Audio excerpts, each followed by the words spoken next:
여러분들 안녕하십니까? 산업안전기사, 산업안전 산업기사. 자, 오늘은 제5과목 화학설비 안전관리에 대해서 수업하도록 하겠습니다. 자, 이제 우리가 드디어 이제 5과목인데요. 또 역시 이 화학도 좀 어려운 과목 중에 하나죠. 하지만 우리는 이 화학 자체가 좀 어려운지 모르겠지만 우리는 이제 산업안전을 이제 공부하고 그 자격증을 이제 취득하는 쪽에서 우리가 화학을 하는 거기 때문에 그 범위가 그렇게 또 넓지도 않고요. 또 깊이가 진짜 화학의 어떤 전문적인 지식을 쌓는 이런 과정이 아니기 때문에 깊이도 그렇게 생각보다는 깊지 않다 이렇게 생각하고 접근하면 뭐 여기도 뭐 어떤 40점의 과락을 넘긴다라기보다는 고득점을 만들 수 있는 여지가 충분하구나 이렇게 생각하면 좀 편할 것 같습니다. 우리가 이제 화학을 얘기를 할 때는 화학이 왜 위험하냐라고 이제 한번 접근을 해 보면은요. 화학은 여러분들이 화재가 나고 또 폭발이 일어나기 때문에 그래서 이게 위험한 거거든요. 그러면 이제 우리가 산업안전 관련해서 어떤 화재에 대한 것, 폭발에 대한 것을 좀 이해를 하고 이것들을 화재가 나면 이것을 꺼야 되고, 그죠? 불이 나면 꺼야 되고 또 폭발이 나면 이거를 폭발이 일어나지 않도록 예방하는 어떤 차원에서의 우리가 안전 관리를 하다 보면은 이 부분은 그렇게 어려운 부분은 아니다라고 이제 저는 생각을 합니다. 자, 그래서 자, 오늘은 이제 그 첫 번째 시간인데요. 우리 화학설비, 자, 화학설비의 안전관리, 그리고 화재 폭발. 자, 이게 어찌 보면은 우리가 이제 처음에 화재 폭발이 나왔는데 이 화학 우리가 배우고 있는 것의 거의 전부다 이렇게 생각을 하셔도 좋을 것 같습니다. 자, 그래서 오늘은 화재 폭발 이론 또 발생에 관련해서 이해하는 쪽에서 수업 진행하도록 하겠습니다. 자, 오늘은 그래서 자, 연소의 정의 및 요소에 대해서 이해하고 설명을 할 수가 있다. 연소라고 하는 것은 뭐가 이제 타는 거잖아요, 그죠? 타니까 이제 화재가 발생을 하는 거죠. 자, 그 다음에 이제 인화점 또 이제 발화점에 대해서 이해하고 설명할 수 있다. 자, 그래서 오늘의 학습 내용은요, 연소의 정의, 연소의 3요소, 그리고 인화점, 발화점, 그리고 이제 사이에 이제 연소점이라는 것도 이제 추가해서 같이 알아보도록 하고요. 자, 연소 위험과 인화점, 착화점과의 어떤 관계, 그리고 인화성 액체, 인화점, 그리고 자연 발화 조건, 방지 대책, 자, 측정 방법에 대해서 진행하도록 하겠습니다. 자, 연소의 정의 및 이제 요소입니다. 요소인데요. 자, 연소란 어떤 물질이 이제 타는 물질을 얘기하는 거예요. 그래서 이거를 가연물이라고 하는데 어떤 물질이 산소와 결합해서 산화 반응하는 과정에서 열과 빛을 동반하는 현상을 말합니다. 그래서 연소라고 하는 것은 우리가 이제 산소와 이제 반응을 하는 거예요. 그러면 거기에는 우리가 열과 이제 빛이 발생을 하는데 이 모든 연소가 그러면 산화 반응이거든요. 그렇지만 이 산화 반응이 또 연소는 아니다. 왜냐하면 연소라고 하는 것은 산화 반응 과정에서 이 열과 빛을 동반을 해야 되는데 우리가 이제 시험에서도 이제 잘 나오는 것 중에 하나죠. 여러분들이 이제 산화철. 자, 우리 이제 산화철이라고 하는 것이 있거든요. 산화철이라고 하는 것은 철이 산화된 거를 얘기하는 거예요. 그래서 이게 산화가 되게 되면 여러분들 이제 부식이 생기는 거죠. 그래서 이제 부식된 철을 우리는 산화철이라고 하는데 우리가 산화철, 그러니까 철이 부식되는 거를 우리는 연소가 된다라고 얘기하지 않는 거거든요. 왜 연소라고 얘기하지 않냐면 얘가 산화 반응은 분명히 산화 반응이지만 이게 여기에 열과 빛을 동반하지 않기 때문에 우리는 이 철이 산화되는 것은 우리가 연소가 아니다 이렇게 얘기를 하는 것입니다. 그렇죠? 그렇습니다. 그래서 연소는 우리 가연물이 산소와 결합해서 우리가 열과 빛을 내는 현상을 연소라고 얘기를 합니다. 뭐 여기는 이제 뭐 시험과 관련해서 아주 크게 뭐 잘 나온다는 개념은 아니고 이 연소라는 개념을 모르면 앞으로 이게 어떤 수업이 안 돼요. 수업이 안 돼. 자, 그래서 여기를 좀 확실히 알기 바랍니다. 오늘 이렇게 좀 혀가 꼬이네, 그죠? 자, 연소의 3요소. 자, 연소의 3요소. 우리는 연소가 일어나고 지속되기 위해서는 이렇게 이제 세 가지 요소가 반드시 있어야 됩니다. 그래서 맨 먼저 우리가 어떤 물에 어떤 타는 게 있어야 되잖아요, 그죠? 그래서 산소와 반응해서 탈 수 있는 물질. 이게 고체일 수도 있고 액체일 수도 있고 우리는 기체일 수도 있습니다. 그리고 또 여기에는 이 가연물만, 그러니까 타는 물질만 있으면 이게 타지를 않죠, 그죠? 거기에 산소도 공급이 돼야 돼요. 그래서 산소도 이렇게 공급돼야 되는데 주로 이제 산소는 공기 중에 있는 산소와 이제 주로 결합을 하는 거죠. 자, 그리고 여기에 또 우리 여기 보니까 가연물, 금방 뭐가 탈 수 있는 것, 그 다음에 산소가 있어야 되고, 그 다음에 점화원이라고 하는 것이 있어야 돼요. 그래서 여기에 불에 딱 붙을 수 있는 최소한의 어떤 에너지원이 있어야 돼. 우리는 보통 이제 스파크 뭐 이런 것을 많이 얘기를 하죠. 어떤 우리가 미세한 스파크라도 이게 점화원이 될 수가 있거든요. 그러니까 불이 붙일 수 있는 하나의 뭐 에너지가 될 수가 있어요. 그래서 우리는 이 연소의 3요소를 아셔야 됩니다.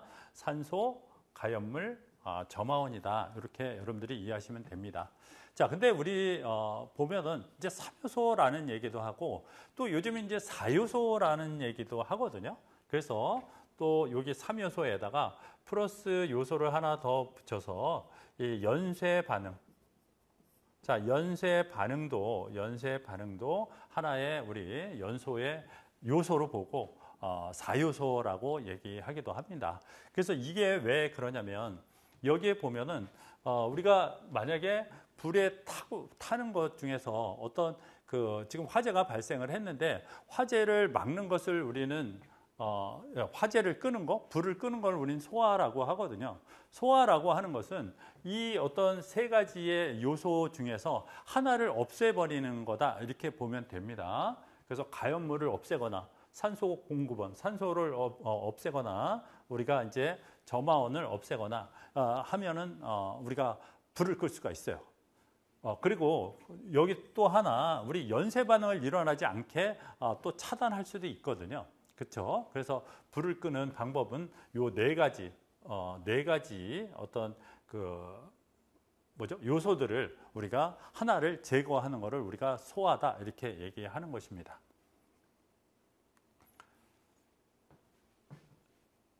그리고 이제 보니까 자, 가연물이 연소, 우리 이제 타기 쉬운 것은 그러니까 연소라는 것은 뭐라 그랬죠? 우리가 이제 산소와 만나가지고 이제 산화 반응을 하는 건데, 자, 그러면 가연물이 연소하기 쉬운 조건들은 자, 요거 같은 경우는 좀 우리가 시험에 잘 나오기도 하지만 그렇게 내용은 어려운 건 아니거든요.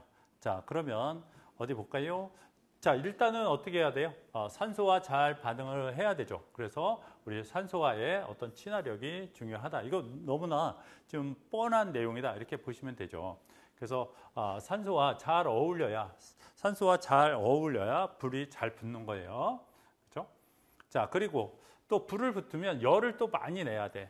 우리는 이 연소라고 하는 것은 우리가 열과 빛을 내잖아요. 그렇죠? 그래서 이 불이 붙었을 때 열을 많이 내야 주변도 같이 이제 타기가 쉬워지기 때문에 불을 붙이면 열을 많이 내야 됩니다. 자, 그래서 이거를 우리는 열 내는 거를 우리 발열량이라고 하고, 발열량이 이제 크면은 더 이 연소하기가 더 쉬운 거죠. 자, 그래서 이게 우리는 보통 이제 반응열 이렇게 얘기하기도 합니다. 자, 그 다음에 이제 열이 쉽게 퍼지지 않고 있어야 돼요. 내가 예를 들어서 어떤 물질이 이렇게 있는데 이것이 열을 많이 품고 있으면 그게 어떤 타는 뭐 발화점이라든지 연소점이라든지 인화점이라든지 이런 거에 이게 높아지면 여러분들이 불이 더 잘 일어나는 거거든요. 그러니까 이 물질이 외부로 막 열이 빠져나가지 않고 이렇게 머물고 있으면 여기는 아무래도 이제 불이 더 잘 붙을 확률이 높아지는 거죠. 자, 그래서 우리 이제 이거가 나무가 있다고 쳐봐요. 나무가 있고 금속이 있어요. 금속. 그 나무젓가락 아니면은 여러분들 뭐 쇠젓가락 이렇게 생각하셔도 좋고요. 우리는 나무 같은 경우는 이 열 전도율이 이게 높지 않기 때문에 자기가 열을 그냥 이렇게 머금고 있거든요. 그러니까 이게 타기가 쉬운 거예요. 우리 쇠 젓가락 같은 거 이렇게 대 보면은 이거는 금방 내가 뜨거워요. 저기 어떤 그죠? 여기다 어떤 뜨거운 물에 쇠 젓가락 이렇게 담그면 얘는 금방 뜨거워져. 나무 젓가락은 그렇지 않죠, 그죠? 요런 차이가 있습니다. 아니면은 촛불 같은 거에다가 이렇게 대보면 여기는 금방 이 쇠 젓가락 같은 경우는 금방 이쪽이 뜨거워지는데 이 나무 젓가락 같은 경우는 이 불꽃에 여기가 뜨거워지지 않고 열을 그냥 머물고 있으니까 더 금방 타죠. 그죠? 쇠보다는 이 나무가 더 빨리 타는 거예요. 자, 그 다음에 작은 불꽃에도 잘 타야 됩니다. 그죠? 살짝 불꽃이 닿아도 쉽게 불붙는 성질이어야 되죠. 그래서 점화열이 작으면 쉽게 우리가 불이 일어나죠. 그죠? 연소가 잘 되는 거예요. 그죠? 자, 그 다음에 이제 표면적이 넓을 것. 자, 작은 같은 질량이라도 덩어리보다는 이제 분말 등의 형태가 되어야 한다. 그래서 공기와의 접촉 면적이 넓을 것.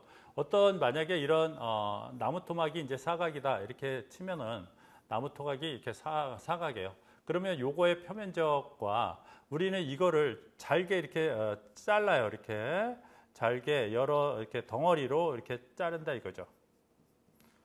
이렇게 여러 덩어리로 이렇게 자르면 어때요? 여기는 표면적이 요 정도 되는데 여기는 표면적 앞에만도 있고 옆에 보면은 이거 어떻게 설명해야 돼? 이렇게 크게 생각을 하면은 요 안에 요런 뒤에 요런 부분들은 여기는 없잖아요. 그죠? 그러면 표면적이 아무래도 작으면 작을수록 표면적이 커질 수밖에 없는 거죠. 그죠? 그러면 여러분들이 이게 더 잘 타겠어요? 이게 더 잘 타겠어요? 그냥 나무 토막 하나 있는 것보다 우리가 그 도끼질을 해가지고 장작을 팹니다. 장작을 만들면 장작이 아무래도 더 잘 타거든요. 그 왜 잘 타냐면 이게 표면적이 넓어서 그런 거예요. 그죠? 표면적이 넓어서 그런 것이다. 이렇게 보면 되고, 뭐 우리가 생선 같은 거 이렇게 우리 고기 같은 거 구울 때도 좀 잘게 이렇게 썰면 더 잘 타잖아요. 그죠? 뭐 그런 것이다. 이렇게 보면 됩니다. 자, 이거 넘어갈게요. 자, 그래서 가연물이 연소하기 쉬운 조건은 여러분들이 좀 반드시 좀 이해를 하는 게 좋을 것 같습니다. 산소와의 친화력, 또 반응열이 높아야 되고, 또 열 전도율은 다 커야 되는데 얘는 작아야 돼. 그죠? 열 전도율이 하면은 열이 다 빠져나가기 때문에 불이 잘 안 붙어요. 그 다음에 우리 점화열이 또 작을 것. 그죠? 그 다음에 표면적은 클 것. 자, 여러분들이 꼭 이해하시면 될 것 같습니다. 이해 안 될 부분은 없죠. 그죠? 자, 그래서 이제 인화점. 자, 인화점. 자, 인화점의 정의. 가연성 액체의 표면에서 발생한 증기의 농도가 공기 중에서 연소 하한 농도가 되어서 외부의 점화원을 주었을 때 연소가 시작되는 이제 가장 낮은 액체 온도. 자, 여기 점화원이 있어야 불이 붙는 어떤 최저 온도를 얘기를 하는 거예요. 그래서 우리가 보통 이제 불이 붙는 최저 온도를 우리는 인화점이다 이렇게 얘기를 하는 거죠. 그래서 우리 이제 인화점이 이렇게 낮으면 상온에서 쉽게 인화성 증기를 형성함으로써 연소의 위험성이 매우 크다라고 보면 됩니다. 그러니까 우리 어떤 액체가 있는데 내가 이제 불을 붙여요. 근데 이 액체가 어떤 이제 타기 시작하는데 그때 타기 시작하는 그 가장 낮은 온도 이거를 이제 우리가 인화점이다 이렇게 생각하면 되겠죠. 자, 인화점이 이렇게 있습니다. 온도가 이제 가장 낮아요. 우리가 자 이제 좀 이따 연소점도 하고 이제 발화점도 하는데 자 여기서 잠깐 설명을 드리면 자 인화점이라고 하는 것은 어떤 불을 붙였을 때 점화원이 있어야 되는 거잖아요. 그죠? 근데 이 연소점이라고 하는 것은 내가 이제 불을 여기다 붙였어요. 그런 다음에 불을 이렇게 떼. 그죠? 점화원을 떼. 그래도 점화원이 없어도 일정 시간은 계속 타는 거. 이거를 우리는 연소점이라고 하는 거예요. 그래서 불이 탈 때는 열과 빛을 동반한다고 얘기를 했잖아요. 그죠? 그러면 거기에는 인화점, 이제 불이 타기 시작하면은 어떻게 되냐면 거기 열이 올라가거든요. 그러면 그때는 점화원을 떼도 일정 시간만큼은 계속 우리가 타거든요. 그러면 그거를 우리는 연소점이다 이렇게 얘기를 하는 거죠. 그래서 연소점은 인화점에서 열을 올렸기 때문에 조금 더 온도가 높아진다라고 보면 되고요. 자, 그다음에 발화점이라고 하는 것은 이제 점화원이 없이도 자기 혼자 반응해가지고 불이 붙는 점을 얘기하는 것입니다. 자, 이것도 역시 어떤 열을 포함하고 있어야 되기 때문에 이거는 내가 일부러 점화원을 대지 않고 자기가 스스로 반응해서 불이 나는 거기 때문에 얘는 아무래도 좀 온도가 더 높은 온도가 된다라고 이 관계도 좀 이해하시면 더 좋을 것 같습니다. 우리 이제 인화성 액체의 인화점이 이렇게 있어요. 그래서 이렇게 보면은 자, 벤젠 우리 영하 11도, 마이너스 11도고 가솔린 영하 43도, 우리 경유 뭐 40도 뭐 이런 식으로 다 되어 있는데 그냥 참고적으로 이제 알아두시면 좋을 것 같습니다. 그래서 인화점이 낮은 게 뭐 더 불이 잘 붙는 거예요. 자, 그다음에 이제 연소점. 자, 연소점이에요. 자, 연소점. 연소점은 처음에 우리가 점화원을 통해서 불을 붙이거든요. 그런 다음에 점화원을 떼. 그래도 연소가 한 5초 이상 지속될 수 있는 가장 낮은 온도를 우리는 연소점이다 이렇게 얘기를 하는 거고요. 그래서 연소의 지속성이 인화점과의 이제 가장 큰 차이점이다. 그죠? 얘는 이제 지속적으로 타고 있는 거고, 인화점은 불이 이제 붙는 그때 온도를 얘기하는 것이고, 그래서 연소점은 인화점보다 증기 발생량이 더 많아야 하기 때문에 일반적으로 한 5에서 10도 정도는 더 높은 온도를 유지해야 된다라고 보면 되고요. 자, 그다음에 이제 발화성입니다. 발화성. 자, 발화. 이게 불이잖아요. 그리고 발은 이제 뭐 필발 뭐 이렇게 되니까 자기가 뭐 불을 필 수 있는 하나의 온도다 이렇게 보면 되고, 여기에는 중요한 게 점화원 없이 스스로 연소가 시작되는 가장 작은 온도다라는 것이 발화점이에요. 그래서 점화원이 없어도 스스로 불이 붙는 최저 온도이기 때문에 어느 정도 일정 이상의 온도가 되면은 스스로 막 이렇게 불이 타는 거죠, 그죠? 그래서 발화점과 거의 동일한 의미로 자, 발화 온도나 이제 발화점을 얘기하는 건데, 발화점이나 발화 온도 뭐 거의 같은 의미다. 그리고 가연성 혼합물이 충분한 에너지를 받아서 스스로, 자, 여기서는 이제 발화점은 우리가 스스로 착화할 수 있는 최저 온도를 의미한다라고 보면 돼요. 자, 발화점은 이제 그런 거예요. 자, 그러면 이 세 가지의 어떤 우리 점 내지는 온도는 여러분들이 이해가 되셨을 거라 생각합니다. 자, 점화원을 붙여서 처음으로 타는 그 최저 온도를 얘기하는 거고, 여기는 점화원에 의해서 타고 있을 때 일정 시간 동안 타는, 그러니까 그 불이 나는 그 상태를 유지하는 것을 우리는 연소점. 자, 그리고 스스로 내가 불이 붙는 요 최저 온도를 우리는 발화점이다라고 보시면 됩니다. 그래서 인화점, 연소점, 발화점을 이렇게 비교했는데요. 일단은 요거 나머지는 다 그렇고, 자, 우리 온도. 자, 인화점의 온도가 이 셋 중에는 가장 낮고 이 상대적인 거예요. 그리고 연소점이 한 인화점보다는 5에서 10도 높고, 발화점은 이제 가장 높다라고 보면 되죠. 자, 연소 위험과 인화점, 발화점과의 관계. 자, 이 부분도 여러분들이 좀 뭐 외워야 되는데 외운다기보다는 그냥 이해하면 됩니다. 여러분들이 우리 필기에서는 어찌 보면 외울 게 하나도 없다 이렇게 보시면 돼요. 왜 그러냐면 그냥 다 이해하는 거지. 그리고 외운다는 것은 이제 공식 정도? 공식은 이제 외워야 되겠죠. 그리고 그래야 이제 계산 문제를 푸니까. 근데 우리 그 산업 안전에서 나오는 이 공식들이 아주 복잡한 공식도 이제 거의 없고요. 또 뭐 숫자를 유도하고 뭐 이런 것도 없기 때문에 이 계산 문제는 또 확실하게 또 맞춰야 돼요. 계산 문제 틀리면 안 됩니다. 어떤 분은 또 그렇더라고. 저는 이런 데를 전공하지 않았기 때문에 뭐 계산 문제는 하나 버리고 가겠습니다. 이렇게 얘기하는데 너무 아까워요. 어찌 보면 이런 거 이해하는 것보다 공식 하나 외워서 푸는 게 더 간단할 수도 있거든요. 자, 그래서 연소 위험성과 주요 인자의 관계. 자, 인하점이 나죠. 인하점이 나죠. 그러면 점화원이 작아도 점화원의 어떤 그 뭐죠? 그 온도가 낮아도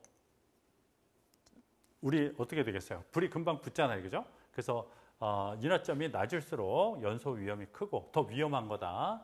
그 다음에 발화점도 역시 낮을수록 더 위험하겠죠, 그죠? 스스로 자기가 불을 붙는데 이게 굉장히 낮아. 어떤 상온에서도 자꾸 불을 붙어. 이렇게 되면은 그거 위험한 거지, 그죠?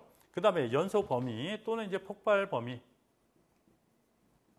또는 이제 폭발 한계 우리가 이렇게 불러주는 거. 우리 폭발 하한계, 폭발 상한계 여러분들이 아마 배우셨을 거예요. 그래서 폭발 한계가 이렇게 넓으면 이게 이 안에 들어오면 이게 하한계고 폭발 하한계. 자, 하한계고 이게 한자가 왜 이럴까요? 예, 여기는 이제 상한계잖아요. 그래서 하한계와 상한계 요 사이에 들어오면 우리가 폭발을 하기 때문에 이게 넓으면 넓을수록 얘가 1도고 얘가 뭐 한 90도야. 그러면 굉장히 우리가 뭐라 그래? 폭발 위험이 높은 거잖아요. 그죠? 그래서 위험하다. 그 다음에 산소의 농도가 클수록 연소 위험이 크다. 그죠? 우리는 이제 산소와 결합해서 이 산화 반응을 하는 것이기 때문에 연소라는 것이. 그래서 산소의 농도가 클수록 위험하고 또 증기압이 높을수록 그 다음에 어떤 비점이 낮을수록 연소 위험이 높죠. 그죠? 자, 뭐 어떤 끓는 점, 이게 압력 이런 것들이 높을수록 아무래도 높겠지. 그죠? 자, 그 다음에 우리 증기압이 클수록 액체는 더 쉽게 증발하고 휘발성이 강한 물질일수록 증기압은 높아진다.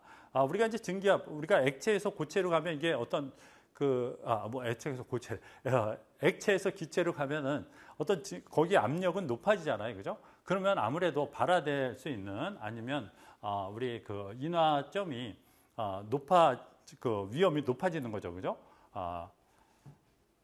그 뭐죠? 인화점이 왜 자꾸 이렇게 말이 꼬여, 그죠?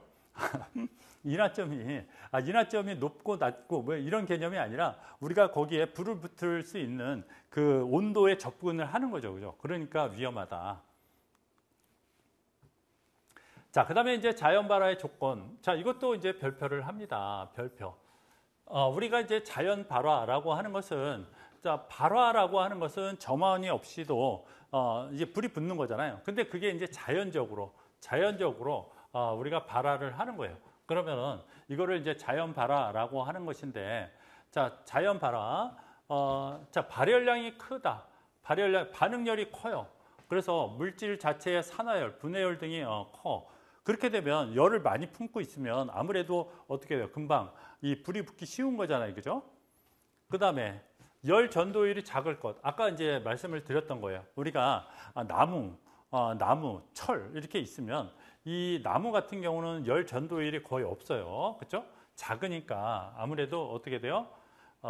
열을 자기가 많이 이렇게 품고 있겠지. 그러면은 불을 탁 붙이면은 탈 수도 있고 또 여기서는 이제 자기 스스로 타는 거니까 열을 내가 이렇게 가지고 있으면 아무래도 우리 인화점에 이제 가까워질 거 아닙니까? 그죠? 스스로 불이 붙는 발화점이라고 하는 게 맞겠네요. 자, 발화점에 이제 가까워지고 결국은 발화점 이상으로 되게 되면 결국은 이제 불이 나는 거잖아요. 그죠?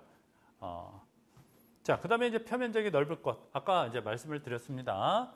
오히려 아예 표면, 이렇게 산소와 접촉하는 이 면적이 이렇게 클수록, 면적이 넓을수록 우리는 산화되기 쉬운 거예요. 그죠? 그래서 이거보다는 더 작게, 이 작은 알갱이들은 더 산소와 만나는 이런 그 표면이 더 넓잖아요. 그죠? 그렇기 때문에 훨씬 더 위험하다. 여기 분말, 자, 우리 이제 분말, 분진 이런 것들이 이제 화재에 나기에 굉장히 쉽다라고 생각하시면 되고요. 그 다음에 주변의 온도도 높으면 더 잘 타겠지, 그죠? 그리고 자, 수분이 적당량이 이제 존재를 해야 된다. 이게 우리 시험에서 잘 나올 때 이 중에서 헷갈리는 부분은 사실은 없거든요. 발열량이 커야 된다. 당연하다 생각하죠. 그 다음에 열 전도율이 작아야 된다. 열을 많이 머금고 있으니까. 그 다음에 표면적이 넓어야 된다. 역시 마찬가지고. 주위의 온도가 높아야 되고 다 별로 헷갈릴 게 없는데 바로 이거예요. 수분이 적당량이 존재할 것. 우리 일부 물질은 수분이 촉매 역할을 해서 발열을 이제 촉진시킨다. 수분이 아예 없는 것보다 수분이 어느 정도 있으면 이것이 열을 올리는 하나의 촉매제 역할을 하는 거예요. 얘가 이제 뜨거운 물이 되는 것처럼 자기가 이제 어느 정도 열을 이제 점점점 이게 뭐랄까 올리는 하나의 촉매제, 아무튼 촉매제 역할을 하기 때문에 열을 어느 정도 가지고 있으면 얘가 우리가 불이 나기 쉬운 거다 이렇게 보시면 돼요. 그래서 예를 들어서 좀 약간 젖은 석탄 이런 것들 같은 경우는 그 젖은 석탄 같은 경우 안에 어떤 워낙 뜨거운데 거기에다가 좀 축축하게 이제 좀 습기가 많게 되게 되면 어떻게 돼요? 불이 더 붙기 이제 쉽다. 왜냐하면 그것도 하나의 뜨거운데 하나의 다시 공조하는 도와주는 그런 역할을 하기 때문에 그래요. 그래서 시험에 나올 때는 요 부분이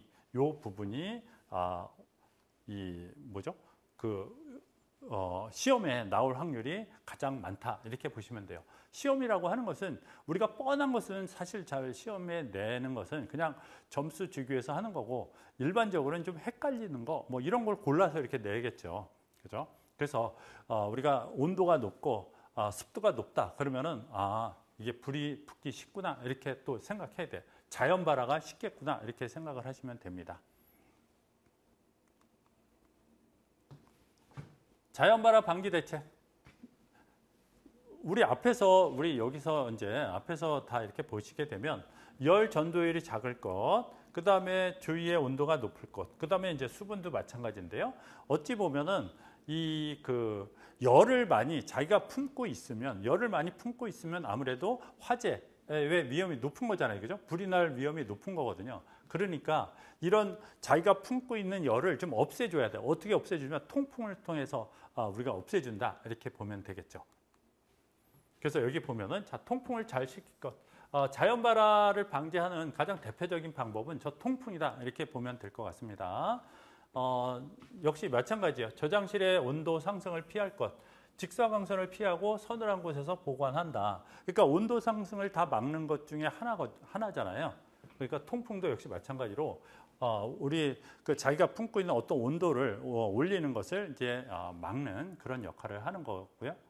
또 습도가 높은 곳을 피할 것. 아까 이제 설명을 드린 거야, 그죠? 그래서 불필요한 어떤 화학 반응을 이제 억제하는 하나의 역할을 하는 거죠. 그 다음에 퇴적, 수납 시 열이 쌓이지 않도록 하는 것 역시 통풍을 통해서 이렇게 하면 되겠죠, 그죠? 자, 넘어갈게요. 우리 이제 발화점의 측정 방법은 이건 이제 참고적으로 그냥 보시면 됩니다. 자, 승온 시험관법. 시험관에다가 시료를 넣고 정해진 어떤 속도로 이제 가열을 해. 그런 다음에 발화되는 온도를 이제 측정하는 방법이 이제 승온 시험관법. 그리고 이제 그룹법. 여러 개의 고체 시료를 동시에 이제 가열을 해서 발화 여부를 관찰을 하는 거죠. 그러니까 여러 개의 어떤 시료가 있으면은 그것이 발화점이 다 다를 거 아니에요, 그죠? 그래서 어떤 것이 빨리 되냐, 늦게 되냐, 어떤 그 상대적인 비교를 하는 거예요. 그래서 얘는 어떤 절대적인 어떤 발화를 측정하는 것이고, 우리 그룹법 같은 경우는 이제 상대적인 개념에서 우리가 발화점을 측정하는 것이다라고 이해하시면 되겠습니다. 이 부분은 크게 신경 안 쓰셔도 될 것 같습니다. 자, 그 다음에 이제 도가니법도 있고, ASTM법도 있고, 예열법도 있는데, 도가니라고 하는 것은 도가니에 시료를 넣고 가열해서 하는 것이고, ASTM은 미국 재료 시험 협회 어떤 그 방법을 가지고 하는 것이고, 예열법이라고 하는 것은 미리 이제 예열을 한 다음에 발화 측정을 하는 것이고, 뭐 이런 것들이 있으니까 이거는 그냥 여러분들이 참고적으로 보시면 될 것 같습니다. 그 다음에 충격파. 자, 충격파. 우리 이제 그 전기에서 보게 되면 일시에 그 압력이, 전압이 쭉 올라가는 거는 그 어떤 충격파라고도 얘기하잖아요. 그죠? 그래서 순간적인 단열 압축을 통해서 우리 고온 상태를 유도한다. 그 다음에 예열법 앞에서 했었죠. 그죠? 미리 데워서 하고, 그 다음에 기타 방법들이 이렇게 있습니다. 자, 정리합니다. 자, 연소. 자, 연소는 우리 어떻게 하는 거예요? 우리 그 산소와 결합해서 가연물이 산소와 만나가지고 산화 반응을 일으키는 것이고, 또 거기에는 우리 가장 중요한 것은 열과 빛을 동반해야 된다. 그렇지 않으면 우리 연소가 아니라고 그랬어요. 자, 연소의 3요소 반드시 암기해야 되고요. 또 가연물의 구비 조건 여러분들 이해하고, 이거는 암기라기보다는 한 이해 정도 하면 되겠죠. 그 다음에 인화점, 발화점, 연소점과의 관계, 그러니까 온도가 어떠냐의 정도로 이해하시면 될 것 같고요. 그 다음에 연소 위험, 인화점, 착화점과의 관계를 이해하고, 그 다음에 인화점 액체의 인화점 이해하기. 자연 발화 조건은 이해하고, 또 여기 암기한다고 했는데 역시 이것도 이해하는 거죠. 그래서 자연 발화 방지 대책을 이해하고 또 암기하는데 그냥 이해하는 거고, 측정 방법은 고체, 액체, 기체에 따라 발화점을 측정하는 방법이 다르다는 것은 뭐 그냥 이해하면 됩니다. 그래서 여기에서는 사실은 뭐 연소의 3요소 정도만 우리가 암기할 것이 있고, 나머지 것들은 그냥 다 이해할 수 있는 뭐 그런 내용이다라고 보면 될 것 같습니다. 자, 그래서 오늘은 자, 여기까지 하고 다음 시간에 계속 이어서 하도록 하겠습니다. 자, 여러분들 고생 많았습니다. 수고했습니다.